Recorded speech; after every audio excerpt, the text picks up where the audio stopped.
সবজি চাষ করে স্বাবলম্বী হচ্ছে শেরপুরের ঝিনাইগাতির কৃষকরা।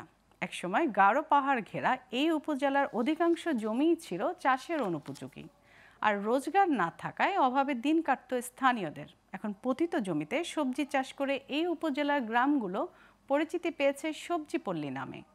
কৃষকরা বলছেন সরকারি সহায়তা পেলে বাড়ানো যাবে সবজি উৎপাদন। আর কৃষি বিভাগ বলছে সবজি চাষকে লাভজনক করতে মাঠ পর্যায়ে কৃষকদের দেয়া হচ্ছে সহায়তা। শেরপুর থেকে মোহাম্মদ আবু হেলালের তথ্য চিত্রে ডেস্ক রিপোর্ট।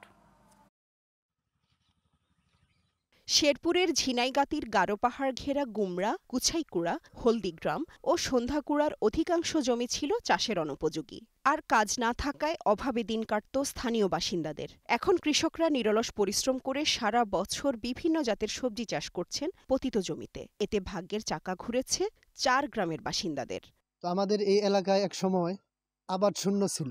এই এলাকায় আমরা কৃষি উৎপাদন করে, কৃষি কাজ করে আলহামদুলিল্লাহ অন্যান্য এলাকার তুলনায় আমরা এখন লাভবান, এবং আমাদের এই এলাকায়ও এখন বর্তমানে আমরা উন্নতির মধ্যে আছি। 3 জাতের সবজি আবাদ করছি। একটা হচ্ছে আপনার কেরালা, আর একটা হচ্ছে নলডুব, আর একটা হচ্ছে বেগুন। আমাদের এই এলাকাটা আগে খুব মরুভূমি ছিল। এখন এই তরকারি বা সবজির আবাদ করাতে আমাদের এলাকা ইনশাল্লাহ খুব ভালো চলে। কৃষি আবাদ করিয়া সিম, বেগুন, বটবডি, লাউ, এই এলাকাটা এইটা আবাদ করিয়া উন্নত।